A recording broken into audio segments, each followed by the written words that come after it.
مسافت قصر کا اعتبار متعین مسافت سے ہے جو تقریباً 80 کلومیٹر ہے، جیسا کہ بعض حدیث اور اثر سے اس امر کا اشارہ ملتا ہے۔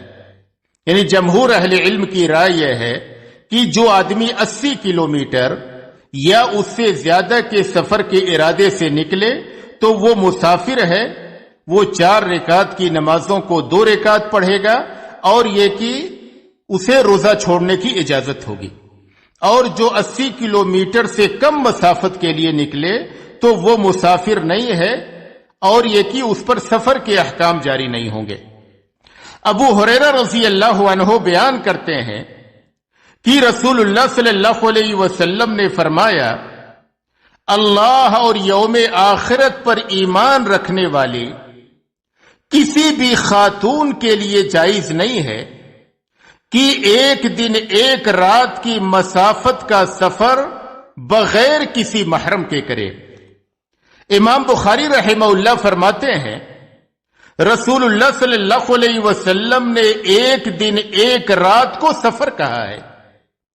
عبداللہ بن عمر اور عبداللہ بن عباس رضی اللہ عنہما 4 برید کے سفر میں قصر کرتے تھے اور روزہ چھوڑ دیتے تھے۔ 4 برید یہ 16 فرسخ کے برابر ہوتا ہے۔ فقہائے کرام نے 16 فرسخ کا اندازہ 80 کلومیٹر سے لگایا ہے، لہذا مسافت قصر تقریباً 80 کلومیٹر ہے۔ علامہ عبدالعزیز بن باز رحمہ اللہ لکھتے ہیں، جمہور اہل علم کی رائے کے مطابق مسافت قصر تقریباً 80 کلومیٹر ہے۔ سفر خواہ گاڑی کا ہو یا ہوائی جہاز کا یا کشتی کا ہو، تقریباً 80 کلومیٹر کی یہ مسافت سفر ہے، اور عرف میں بھی اسے سفر شمار کیا جاتا ہے۔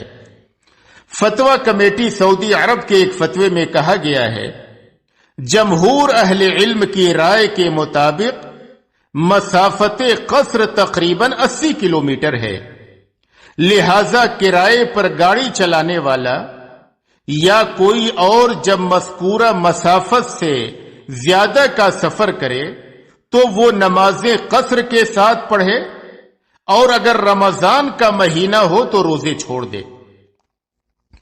اس گفتگو سے یہ بات واضح ہو جاتی ہے کہ جو شخص تقریباً 80 کلومیٹر یا اس سے زیادہ کا سفر کرے، اس کے لیے 4 رکعت والی نمازوں کو 2 رکعت پڑھنا، اور اگر ماہ رمضان ہو تو روزے چھوڑ دینا جائز ہے۔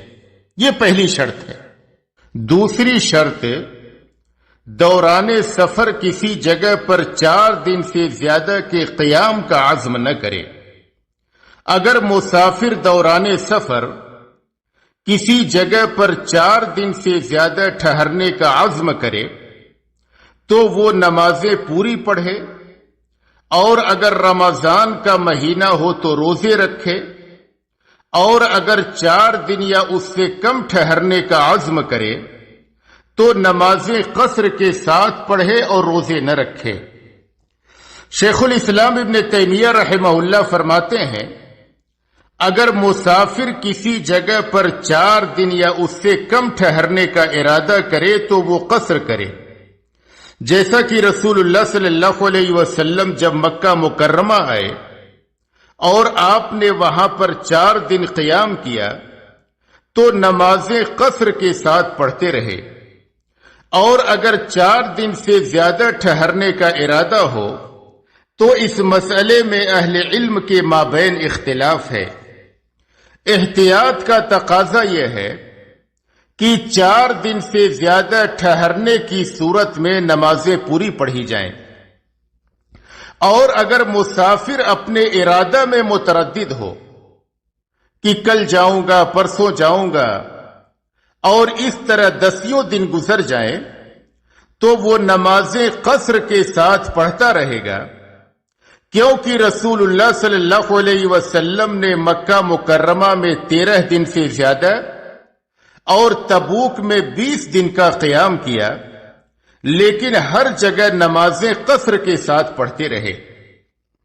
اسی طرح ماہ رمضان کے روزے بھی کہ اگر کوئی شخص کسی جگہ پر 4 دن یا اس سے کم ٹھہرنے کا عزم کرے تو وہ نمازیں قصر کے ساتھ پڑھے اور روزے چھوڑ دے، اور اگر 4 دن سے زیادہ ٹھہرنے کا عزم کرے تو وہ نمازیں پوری پڑھے، اور اگر ماہ رمضان ہو تو روزے بھی رکھے، اور اگر اپنے قیام کی بابت متردد ہو اور اس طرح کئی دن گزر جائے تو وہ نمازیں قصر کے ساتھ پڑھتا رہے اور روزے بھی چھوڑتا رہے۔ عبداللہ بن عباس رضی اللہ عنہ بیان کرتے ہیں کہ رسول اللہ صلی اللہ علیہ وسلم ماہ رمضان میں فتح مکہ کے غزوہ کے لیے نکلے۔ آپ صلی اللہ علیہ وسلم روزہ سے تھے، لیکن جب مقام قدید پر پہنچے تو آپ صلی اللہ علیہ وسلم نے افطار کر لیا، پھر لوگوں نے بھی افطار کر لیا، پھر آپ صلی اللہ علیہ وسلم بلا روزہ ہی رہے یہاں تک کہ رمضان کا مہینہ ختم ہو گیا۔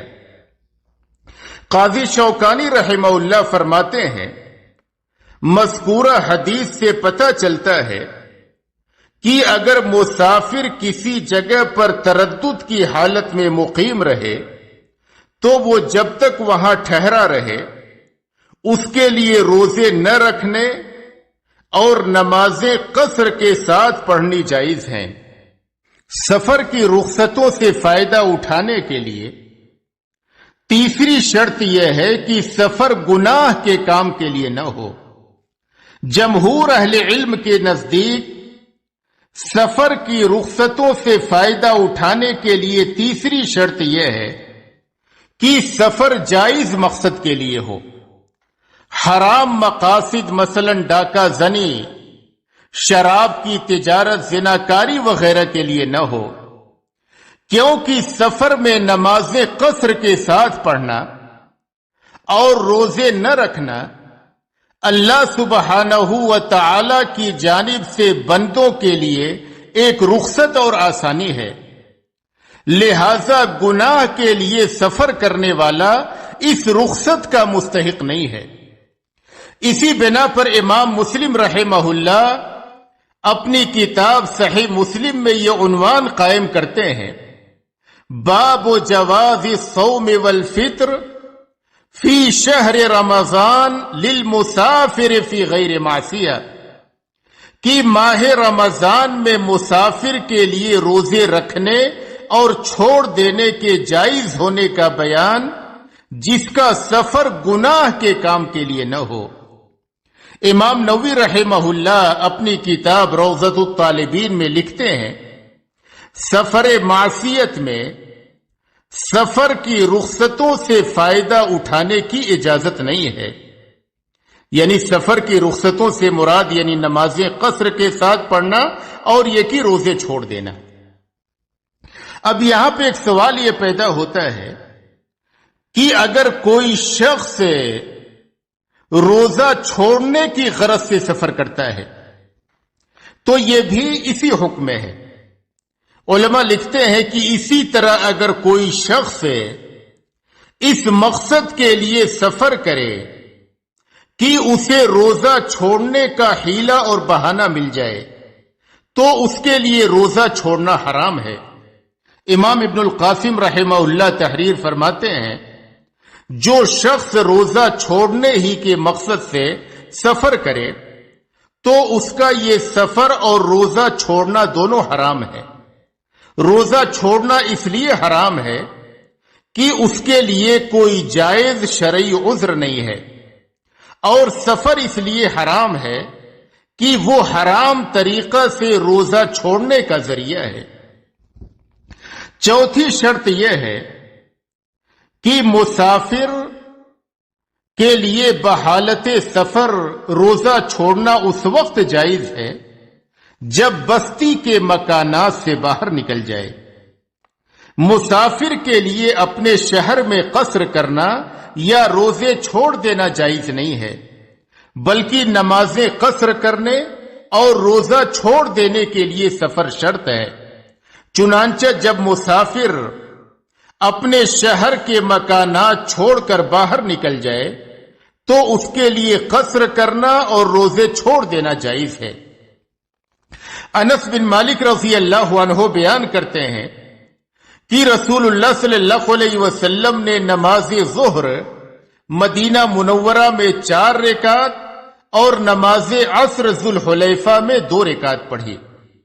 مذکورہ حدیث کی روشنی میں یہ بات معلوم ہوئی کہ مسافر قصر اس وقت شروع کرے جب اپنی بستی کے مکانات سے باہر نکل جائے، کیونکہ ذوالحلیفہ مدینہ منورہ سے 6 یا 7 میل کے فاصلے پر ہے۔ جب رسول اللہ صلی اللہ علیہ وسلم مدینہ منورہ سے باہر ذوالحلیفہ پہنچ جاتے تو آپ صلی اللہ علیہ وسلم قصر شروع کرتے۔ امام زرکشی رحمہ اللہ لکھتے ہیں، ماہ رمضان میں روزہ چھوڑ دینے کے جائز ہونے کی شرط یہ ہے کہ سفر مسافت قصر کا ہو۔ اگر اس سے کم ہو تو پھر وہ مسافر نہیں بلکہ مقیم کے حکم میں ہے اور اس کے لیے روزہ چھوڑنا جائز نہیں۔